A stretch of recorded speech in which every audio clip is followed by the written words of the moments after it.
Muy buenas tardes tengan todos ustedes. Continuamos hoy con el ciclo de conferencias nacionales con motivo del festejo del aniversario de la Academia Mexicana de Derecho.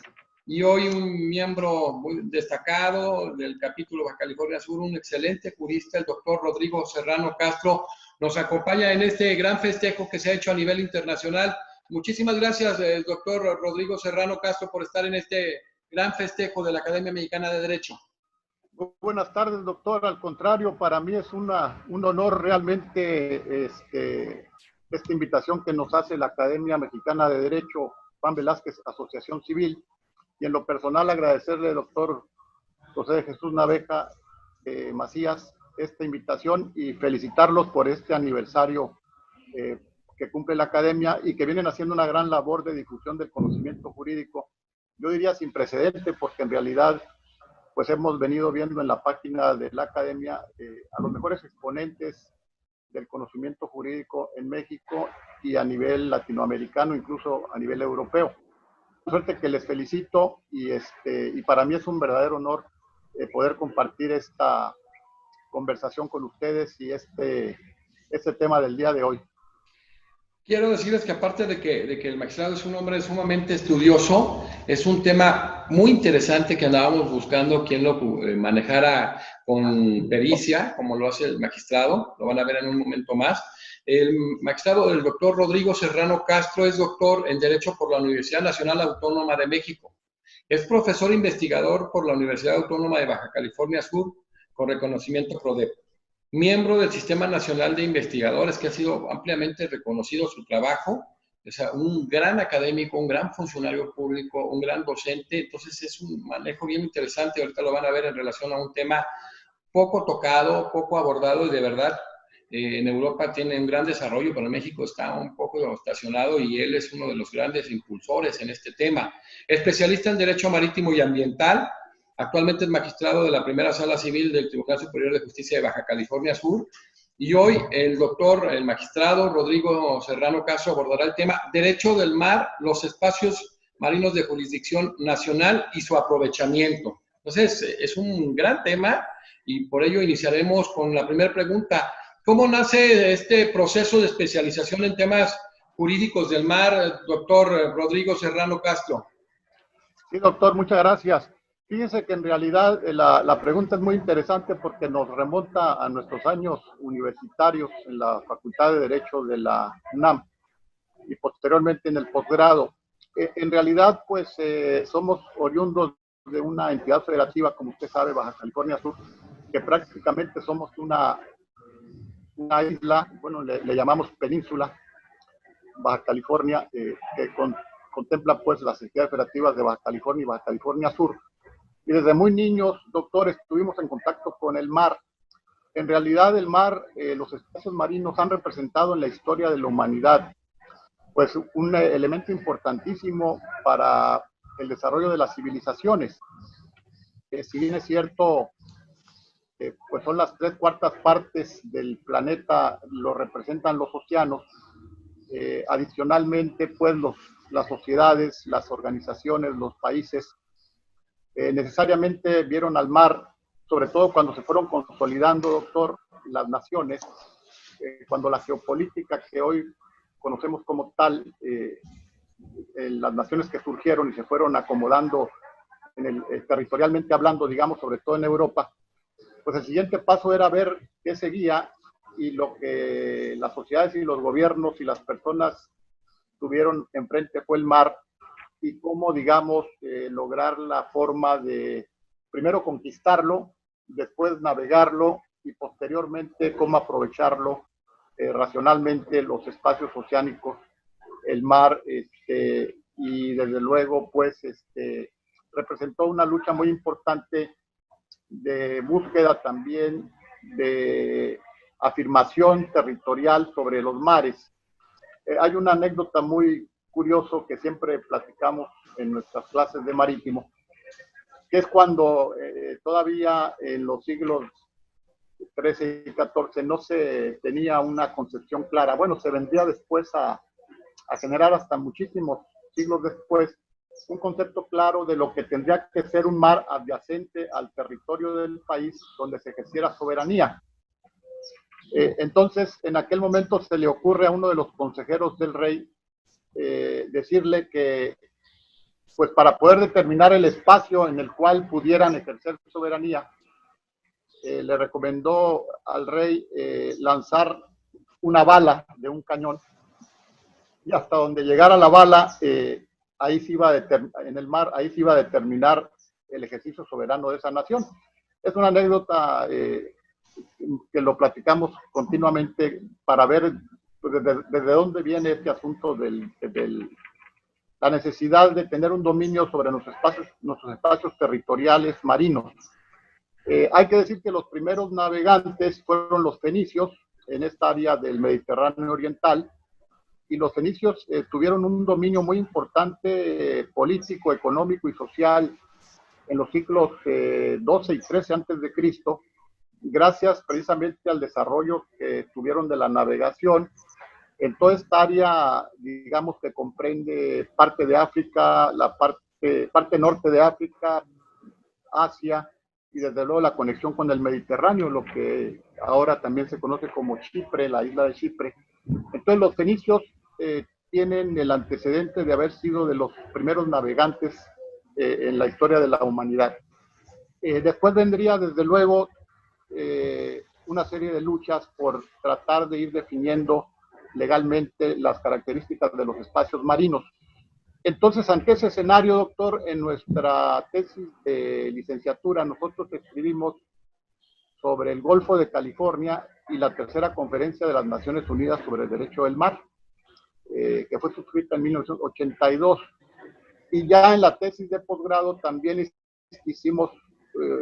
abordamos el tema del Tratado de Libre Comercio y sus efectos en el derecho del mar en México.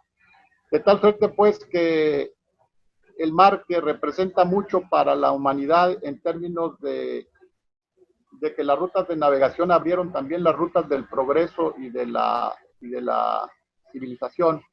Y por otro lado, la importancia del mar respecto a la regulación del clima, la lluvia, los aspectos de recreación, la riqueza que tiene el mar desde el punto de vista pesquero, pero también desde el punto de vista de recursos no vivos, es decir, lo que son minerales, lo que son yacimientos petroleros, lo que son las algas, el aprovechamiento, las zonas costeras, lo que tiene que ver con los manglares, con los humedales, con todas estas áreas que se encuentran entre el mar y la tierra, que representan una zona costera que tiene un gran impacto para que un pueblo se desarrolle plenamente o deje de hacerlo en función de que cuidemos y mantengamos mantengamos el equilibrio ecológico en las zonas costeras y en los mares de México y del mundo, doctor. Perfecto. Magistrado Rodrigo Serrano Castro, ¿qué significa a todos los niveles el conocimiento y difusión de temas de derecho marítimo? Y una segunda pregunta, ¿qué diferencia hay entre derecho del mar y derecho marítimo? Vaya, un experto como usted que nos haga este par de aclaraciones. Sí, doctor, muy, muy interesante. Fíjese que efectivamente nosotros tuvimos la oportunidad de conocer el libro del doctor Raúl Cervantes Ahumada, lo recordará usted. Sí, extraordinario. Que era el libro clásico, durante muchos años ha sido el libro clásico de marítimo. De hecho, el doctor Cervantes Ahumada fue el fundador de la asignatura Derecho Marítimo en la UNAM, en los años 50. De tal suerte que pues su libro es un referente y lo sigue siendo en esa materia. Sin embargo, evolucionó el derecho y no solamente comprende ya la asignatura temas relacionados con lo que se conoce como derecho marítimo estricto, que son básicamente lo relacionado con los puertos y la navegación, y todos aquellos contratos o relaciones jurídicas de naturaleza civil y mercantil vinculados al mar o a la transportación marítima. Esto sería una primera vertiente. Está más dentro del esquema del derecho privado, civil y mercantil, las relaciones jurídicas que tienen que ver con el contrato de fletamento, el contrato de transporte marítimo, el contrato de seguro, que por cierto el primer contrato de seguro que existe en la historia jurídica de la humanidad es el contrato de seguro marítimo, pero el riesgo que había en la transportación de mercancías en aquella época. Ya después se extendería el concepto de seguro a otras áreas jurídicas, pues al ramo inmobiliario, ahora hasta en los vehículos, ahora creo que hasta los futbolistas también se aseguran las piernas, en fin. Pero el seguro como tal, como primer concepto jurídico como tal, surge en el derecho marítimo, es una de las aportaciones importantes. Y la otra parte, digamos, lo que es el derecho del mar, ahí encontramos una vertiente de derecho internacional público, es decir, las relaciones jurídicas entre las naciones para delimitar derechos y deberes y obligaciones en cuanto a los espacios marinos, determinar cuáles son aquellos que serían de jurisdicción nacional, que estarían bajo la soberanía de la nación adyacente, y cuáles son los espacios marinos que se encuentran más allá de estas jurisdicciones y que pasan a una regulación internacional, como sería el alta mar o serían los fondos oceánicos. Entonces, el derecho marítimo es la parte mercantil y civil de las relaciones jurídicas relacionadas básicamente con la navegación, con los puertos y con la marina mercante.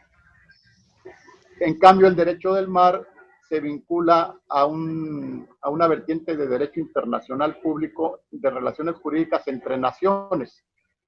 Y por otro lado, nosotros hemos agregado un elemento más dentro de la asignatura, que es el derecho pesquero y acuícola. Como no tenemos una materia autónoma de derecho pesquero en las facultades o en los posgrados, se incorpora también la materia de legislación pesquera y acuícola al tema marítimo.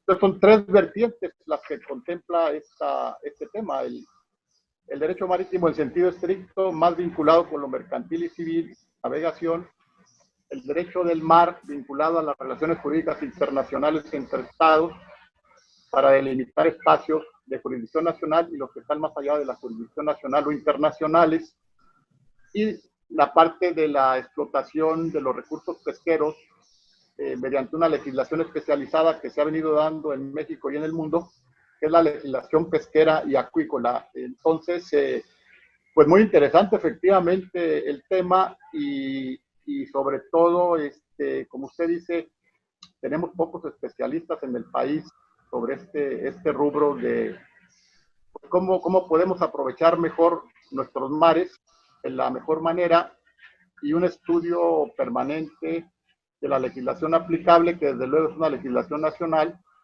y también una legislación internacional, como veremos más adelante. Sí, la verdad que qué bueno el aporte que realiza usted. Yo creo que hay jóvenes, sobre todo nada más jóvenes en la estructura. Qué bueno que se sume un experto como usted. Está Jessica Mijangos, una jovencita que estuvo becada en Europa en Derecho Marítimo, y mi hija que está trabajando desde la Carlos III y la UNAM. Pero el aporte que hace una persona como usted ahorita aclarándonos temas tan interesantes, la verdad vale mucho la pena. Magistrado Rodrigo Serrano Castro, los países cuentan con sus zonas o espacios marítimos o marinos de jurisdicción nacional. ¿Cómo podría ser el mar territorial o zona económica exclusiva? Y además tomando en cuenta que existen otros espacios más allá de estas jurisdicciones nacionales, magistrado. Sí, doctor. Mire, dentro de los espacios marinos nacionales podemos señalar los siguientes. Por un lado están las aguas marinas interiores. Son aquellas que, siendo aguas del mar, se encuentran más ubicadas al interior de las costas. Es decir, pueden ser esteros, pueden ser lagunas, pueden ser depósitos de agua marina que van más allá de la costa hacia adentro. Estas aguas marinas interiores, pues lógicamente el país ejerce una soberanía plena sobre las mismas. Otra espacio marino muy importante es el de mar territorial. El mar territorial vendría a ser un espacio que se mide a partir de una línea de base digamos, en la playa, es un sistema de medición de líneas de base, hasta 12 millas marinas o náuticas. Se dice muy sencillo ahora, pero se llevó mucho tiempo en el contexto internacional determinar el número de millas y sobre todo tener un consenso internacional para poder decidir, poder, digamos, construir el concepto de mar territorial, porque estamos hablando del ejercicio pleno de soberanía del país adyacente en este espacio. Derechos de utilización, de exploración, de explotación, en fin, el ejercicio soberano de México en el mar territorial es total. Ese mismo derecho lo tiene también las demás naciones que se adhirieron en su momento a la tercera conferencia de la Organización de Naciones Unidas de Derecho del Mar. Entonces, es un consenso ya y se encuentra en esa conferencia internacional de la ONU, pero también hemos recogido ese concepto, doctor, en nuestra Ley Federal del Mar. Es una ley local, nacional, que data precisamente de los años 80, 86, 87, si mal no recuerdo. Otro espacio marino donde México contribuyó de manera muy importante en la construcción jurídica del concepto es el de zona económica exclusiva. Usted recordará que México participó muy activamente en diversos foros para promover la construcción de este concepto, donde también existe ya un consenso en el sentido de que se tratan de 200 millas marinas a partir de las líneas de base, digamos, de la última marea de la playa hacia enfrente. La costa, desde luego, va teniendo variaciones, no es una costa uniforme, de tal manera que las cartas descriptivas de estos espacios que las tiene nuestra Secretaría de Marina van variando en función de de las diversas escotaduras o de las diversas diferenciaciones que va teniendo la costa a lo largo de nuestros litorales. Nuestros litorales, tenemos alrededor de 11,000 kilómetros de litorales en el país, tanto por lo que hace al Golfo de México, por lo que hace al Océano Pacífico. Entonces, estas 200 millas, el Estado mexicano ejerce algunos derechos preferentes en materia de exploración, explotación y aprovechamiento. No son derechos soberanos plenos, ¿verdad? Pero sí hay derechos exclusivos preferentes de explotación y exploración. ¿Por qué? Porque ahí México tendría que conceder a otras naciones algunos derechos que les otorga la Conferencia de la ONU de Naciones Unidas, como cuáles, pues el derecho de paso inocente de las embarcaciones, o bien el derecho de exploración para fines científicos, cuando hay una ruta de navegación, para el tendido de cables marinos, que ahora está tan de moda la utilización del mar para el tendido de cables submarinos en diversos aspectos que tienen que ver con la industria y las comunicaciones en general. Entonces, estas 200 millas están reconocidas en la tercera conferencia de Naciones Unidas, pero también en nuestra Ley Federal del Mar, y nos dan derechos preferentes de soberanía. Hay unos que dicen, bueno, es que la soberanía es un concepto que no se puede dividir. Entonces le llamaríamos derechos exclusivos de la nación sobre estas 200 millas náuticas o marinas. Para darnos una idea, doctor, pues una milla marina o náutica estaríamos hablando de 1,800 metros aproximadamente. Entonces, si hacemos una conversión cuadrando las cifras, estaríamos hablando en el caso del mar territorial de 24 kilómetros, o sea, 12 por 2, 24. Digo, cerrando a 2,000 metros por milla marina, y en el caso de la zona económica exclusiva, 200 millas serían 400 kilómetros. Entonces, eso nos pone, doctor, en una situación de que la superficie marina de México prácticamente se compone por 1,000,000 de kilómetros cuadrados mayor que nuestra superficie territorial. Según los datos que tenemos aquí, superficie territorial de México es de 1.969.229 kilómetros cuadrados. Y la superficie marina de México son 2.946.825 kilómetros cuadrados. Contemplando pues lo que es el mar territorial, la zona económica exclusiva, la zona contigua, que es otra figura también que tiene que ver con ejercicios de fiscalización y administrativos, 12 millas adicionales a las 12 de mar territorial. Y luego tenemos adicionalmente contemplados en la Ley Federal del Mar también lo que es la plataforma continental y las plataformas insulares, las islas. La plataforma continental vendrían a ser las 200 millas que ya comentábamos, pero es la escotadura, es decir, es la parte inferior del mar, la parte terrestre, que va teniendo una inclinación normalmente, digamos, de profundidad. Entonces, tan importante es los derechos preferentes de las aguas, parte de aguas marinas en esas 200 millas, como por lo que hace al suelo y subsuelo marino. Es decir, los derechos preferentes son también respecto a la plataforma continental, donde encontramos, por ejemplo, una gran cantidad de minerales, nódulos polimetálicos, yacimientos de hidrocarburos, que incluso México ha venido explorando y explotando, sobre todo en la parte sur de nuestros mares del sur, del Golfo y del Pacífico Sur. Entonces, la plataforma continental es tan importante como la zona económica exclusiva porque la plataforma continental abarca el suelo y subsuelo marino y todo lo que en ello pudiésemos obtener de riqueza, recursos, en este caso no vivos, que le llaman así, y que también representan pues espacios donde México tiene derechos.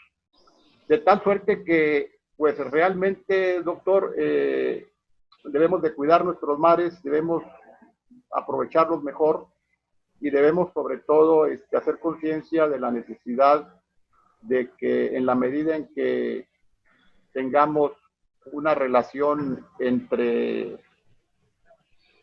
digamos, una relación con los mares lo más amigable posible, pues estaremos también de alguna manera garantizando el futuro de las nuevas generaciones por lo que hace al aprovechamiento racional. Porque también hay que recordar que la pesca como actividad humana extractiva, pues representa para México un rubro dentro de su economía muy importante y sobre todo la posibilidad de llevar alimentos a los mexicanos de lo que son peces, mariscos y moluscos, que en realidad todavía estamos por debajo de los promedios de consumo que se dan en otros países de estos productos. Porque sabemos que estos productos pues incluso son de una calidad nutricional pues muy reconocida y muy saludables.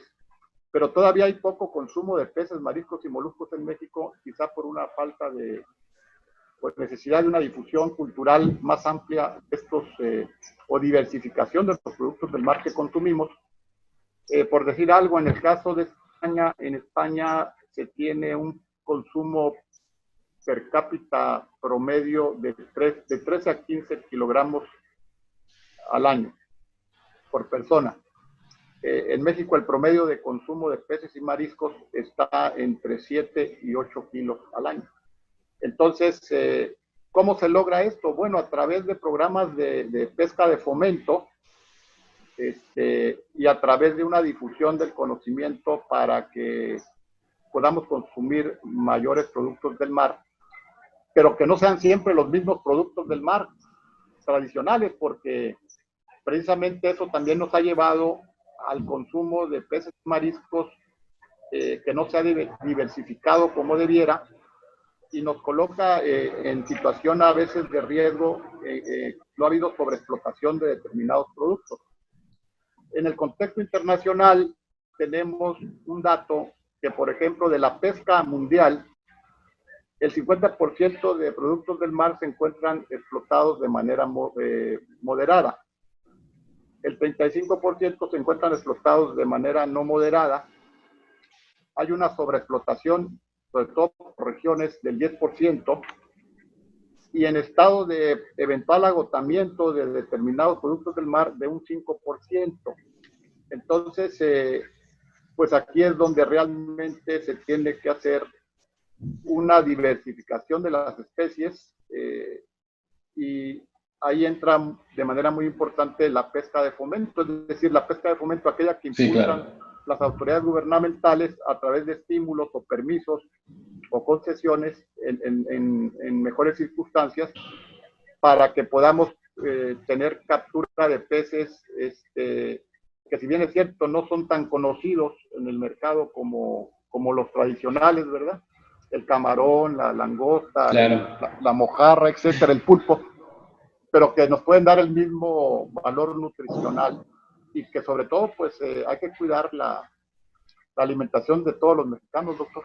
Claro que sí, claro que sí. Magistrado Rodrigo Serrano Castro, ¿qué nos puede decir de la actividad pesquera y acuícola en nuestro país? ¿Qué nos puede señalar también de la producción pesquera que se da en México? Usted que tiene toda esta gran referencia, magistrado. Sí, doctor, con mucho gusto. Fíjese que nuestro primer referente vendría a ser la balanza comercial en materia pesquera con los Estados Unidos de Norteamérica.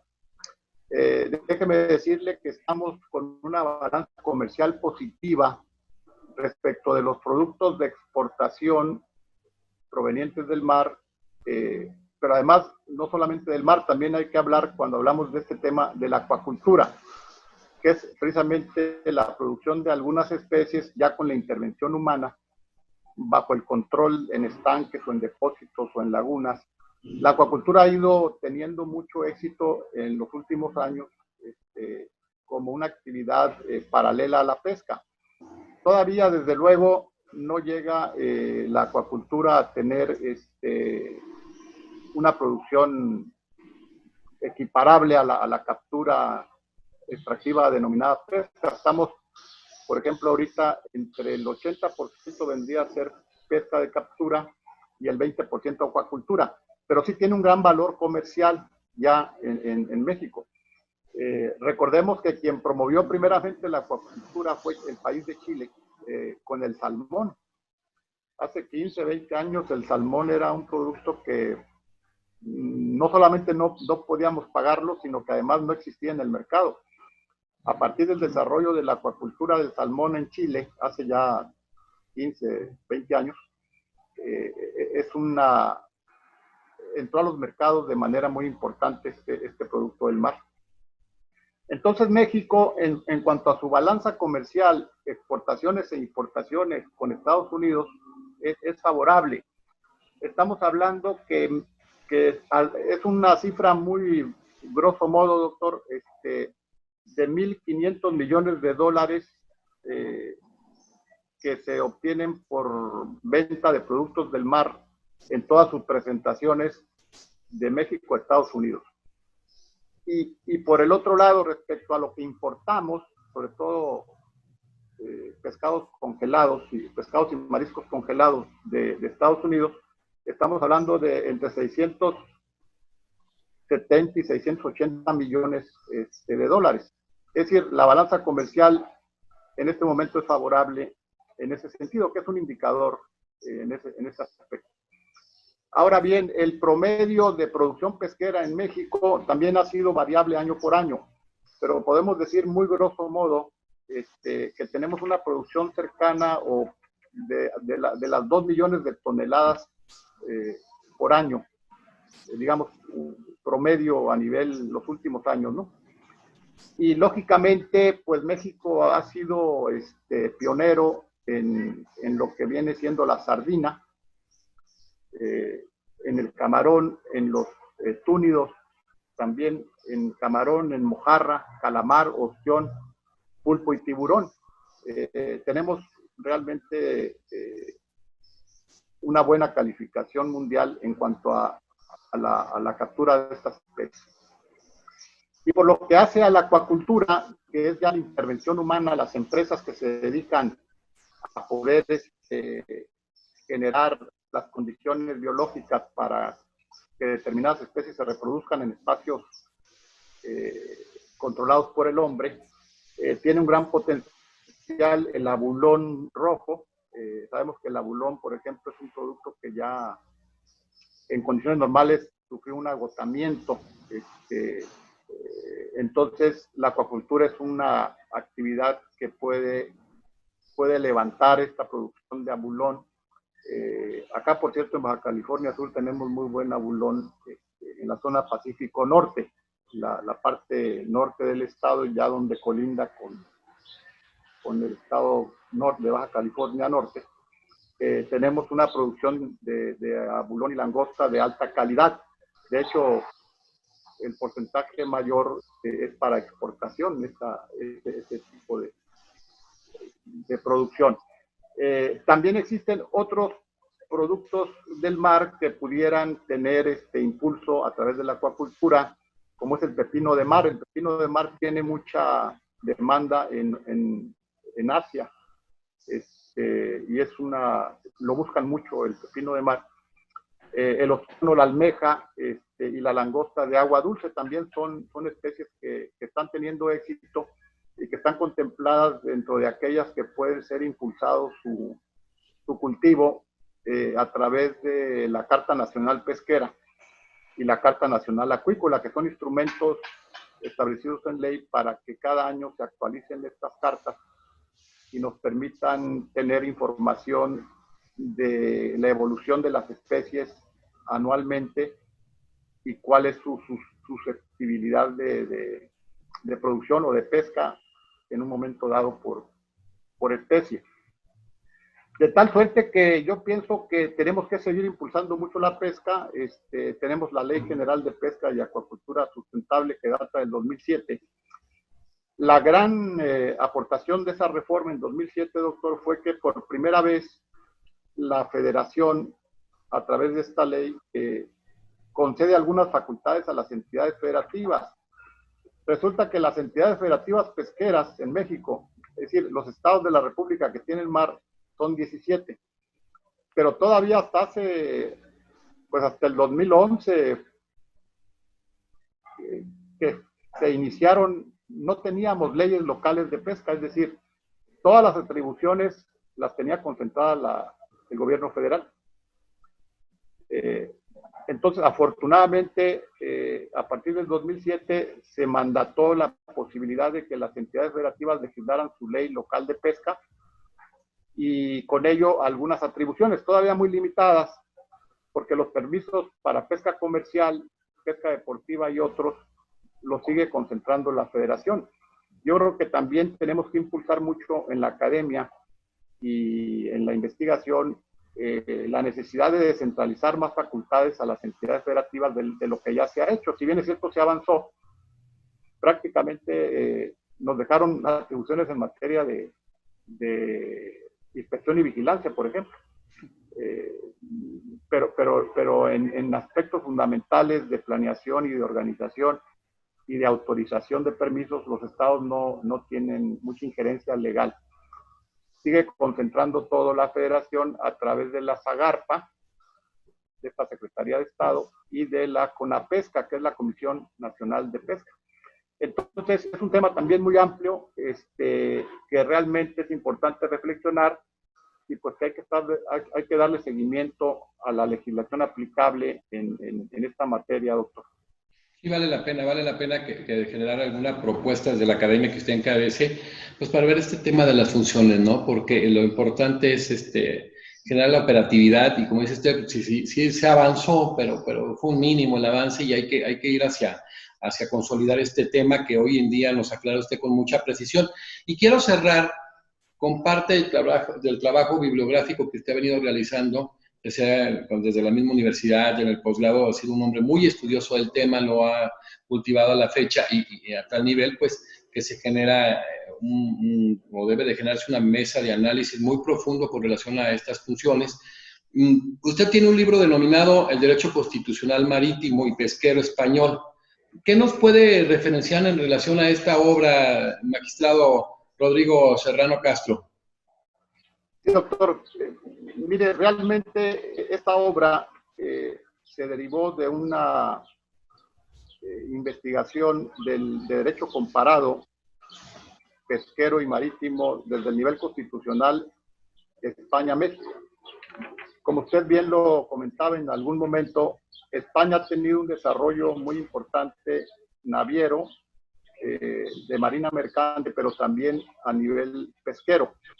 De hecho, la naturaleza jurídica de las leyes pesqueras y marítimas en España es muy singular, porque ahí convergen, doctor, como usted sabe, por un lado, la Comunidad Económica Europea, es decir, España forma parte de la Económica Europea, y la pesca está considerada como una política común a la Unión Europea.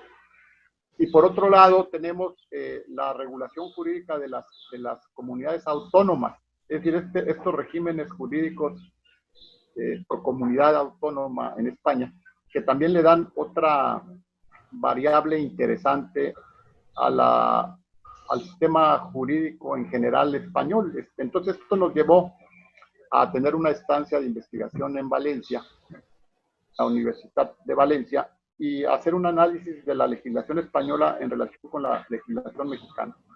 Vemos, desde luego, si bien es cierto, una concentración también de atribuciones en el Estado español, pero también, por otro lado, vemos una mayor cantidad de facultades a las comunidades autónomas con litoral. Y por otro lado, España se ha caracterizado por tener una pesca, digamos, con estos convenios, con esta conformación o integración a la Comunidad Europea. La principal pesca que desarrolla España no es en los mares españoles, es más allá de sus mares, es decir, la pesca de altura, que le llamamos. Entonces, España se ha convertido y se convirtió en proveedor de peces, mariscos y moluscos para los países europeos por su gran capacidad extractiva, por su flota muy importante de pesca de altura, y porque a través de las autorizaciones correspondientes de la Comunidad Europea podía, digamos, llevar a cabo la actividad en mares de otras naciones que son parte de la misma Comunidad Europea. Entonces, España, el puerto de Vigo, por ejemplo, es un referente en ese sentido. De tal suerte que España sí nos da una serie de pues valiosa experiencia en cuanto al manejo en este rubro. También cuentan ellos con lo que se denomina obligatoriamente por parte del Estado, se les exige a los empresarios pesqueros o a quienes se dedican a esa actividad, generar una primera venta del producto al llegar a la playa, al llegar al muelle, de tal suerte que una gran cantidad de españoles acuden directamente al desembarco del producto pesquero en el muelle, a la venta primera, le llaman, o primera venta, donde el precio del producto es hasta un 20 o 30% menor al que se obtiene posteriormente en los supermercados o en el mercado en general.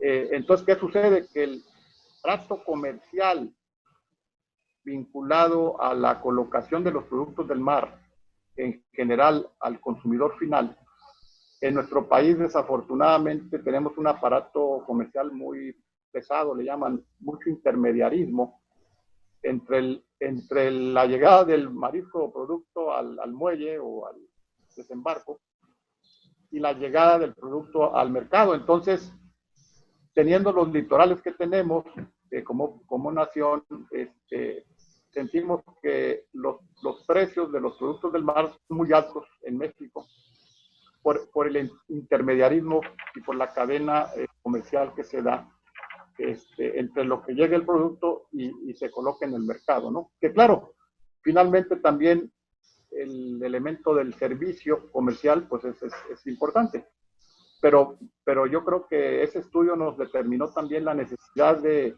atenuar el exceso de intermediarismo comercial de los productos del mar. de tal suerte que sí, efectivamente, este libro fue editado por nuestra Universidad Autónoma de Baja California Sur y pues nos llevó a analizar la legislación pesquera española y la legislación pesquera mexicana. Yo creo que de alguna forma, pues el derecho comparado sigue siendo un instrumento fundamental para contar con elementos que nos permitan ir rectificando o ir adecuando o ir adaptando aquello que es necesario en el ámbito jurídico. Algunas cosas, desde luego, no son aplicables, repito, pero siempre es importante contar con estudios jurídicos en todas las materias de derecho comparado, doctor. No, excelente. La verdad, magistrado Rodrigo Serrano Castro, doctor, yo creo que es muy importante, reitero, que gente como usted se sume en ramas muy importantes, porque estamos hablando de 17 entidades federativas en México, una gran explicación de la diferencia de derecho del mar, de derecho marítimo, las atribuciones, todo este proceso que se dio a partir de 2007, pero sobre todo que hay un déficit, o sea, hay para esto un quehacer jurídico de investigación, de aportación en políticas públicas, en el manejo normativo muy importante, y hay que encabezarlo. O sea, el objeto claro de la academia finalmente es ese proceso de actualización y capacitación, pero este diálogo constante, esta dialéctica de cognición jurídica, sobre todo en todas las ramas de derecho, y que hoy le estamos tomando una rama de derecho realmente en México muy descuidada, con personas como usted de muy alta talla, pero muy descuidada, con muy poca inquietud en el tema, y ahora que vemos la importancia que tiene cuando están inmersas tantas entidades federativas, lo que tiene que implicaciones en la economía, muchos elementos ahora que dio esta diferenciación muy, muy importante y que tiene un trabajo doctrinario bastante vasto, que su origen y su génesis de la inquietud es de la misma tesis universitaria y siguió en el posgrado y ha seguido a la fecha, pues yo creo que hay que buscar generar un análisis importante. Después hemos de buscar una mesa de derecho, una mesa de análisis conjunta con europeos y latinoamericanos, yo veo eso, para que usted participe directamente y esto se aterrice en políticas públicas, en normatividad.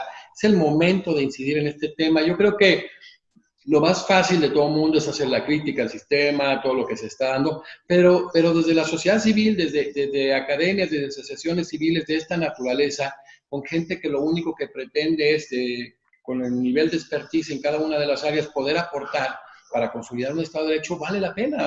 Hemos encontrado un gran debate en temas cotidianos que para muchos son del día a día, con visiones totalmente encontradas o paralelas, pero qué bueno.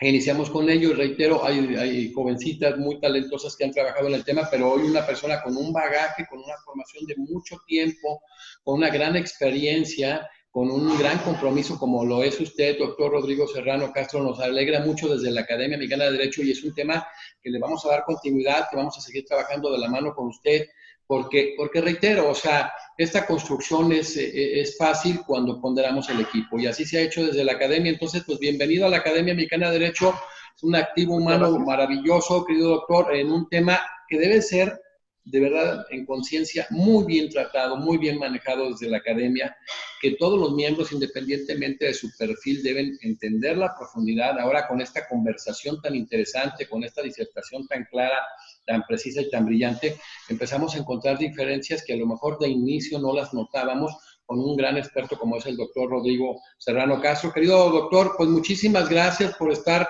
dándonos esta conferencia, por tocar un tema tan importante, tan interesante, pero tan poco referenciado en México desde la doctrina. Y de verdad que nos da mucho gusto que usted ya como miembro de la Academia pues esté en una gran fiesta que es hoy su fiesta y que hay que continuar con estos trabajos, hay que continuar analizando los avances que se han dado, pero qué falta por hacer, qué nos falta recorrer, cómo podemos hacerlo de una manera más directa, de una manera más sencilla, pero de una manera más rápida, porque hay que incorporar estas reformas a efecto de que se logre la mayor efectividad en cada uno del ejercicio de los derechos, de los temas, y que a final de cuentas entendamos que si existe una adecuada normatividad, políticas públicas, si existen los dineros, obvio así que las cuestiones presupuestarias, vamos a lograr la efectividad en los temas, y este es uno de los temas que nos debe interesar a todos nosotros, si nos damos cuenta cuántas entidades federativas están inmersas, y ahora que nos habló al final este tema de cómo estos productos, por ejemplo, los productos pueden llegar o llegan muy encarecidos por tantos intermediarios. Muchísimas gracias por estar en la fiesta de la Academia Mexicana de Derecho, magistrado Rodrigo Serrano Castro. Gracias, doctor. Yo soy realmente el agradecido. Un honor para mí la invitación que usted nos ha hecho. Efectivamente, coincidimos en el sentido de que es un tema que da para mucho más. Por ejemplo, ahorita, doctor, veía yo el tema del asunto también que se vino dando una lucha jurídica por parte de Bolivia. Es un caso muy especial, porque Bolivia es una de las naciones que no tiene salida al mar. Entonces, desde hace varios años ha venido dando un proceso jurídico de necesidad de reconocimiento de salida al mar en un conflicto entre Bolivia, Chile y Perú, sí, en el sentido de que en función de la necesidad de democratizar, si bien es cierto, la conferencia de la ONU vigente tiene como propósito democratizar el derecho del mar, Bolivia dice, bueno, pero nosotros no tenemos mar, cuando menos permítanos tener una salida al mar. Y actualmente se encuentra en litigio internacional este tema que también es de gran interés en Latinoamérica, el estatus de Bolivia en cuanto a su lucha por tener un reconocimiento de espacio marino o de salida al mar. Yo le agradezco mucho, doctor Naveja, y estamos a sus órdenes, y lo felicito también por esa difusión del conocimiento jurídico a través de estas videoconferencias nacionales e internacionales. No, y este es un gran trabajo de equipo de los miembros de la academia de la cual usted ya es parte, y ahora que establece esa inquietud que me ha tocado cuando voy sobre todo a Perú, a veces a Chile, este debate, vamos a buscar la manera de ahora en las mesas internacionales que vienen, ver cómo ponemos a algunos de los juristas de los países actores, y lo invitamos a usted, ya verá lo que se puede lograr con toda esta gran sinergia. Los límites los pone la gente en la medida en que todo lo genera individualmente, pero cuando se ponderan estos grandes equipos internacionales, sabiendo que estas barreras son simplemente mentales, y que como amigos, como hermanos, y en el tema del intercambio de conocimientos jurídicos podemos generar verdaderos monstruos, perdonando la expresión, pues yo creo que vamos a lograr algo interesante en este tema. Ya lo platicaré con usted y lo aterrizaré. Muchísimas gracias. Reitero, pues hoy concluimos una extraordinaria disertación en un tema muy importante, poco tocado de verdad en México, y que hoy debe ser un tema de gran reflexión.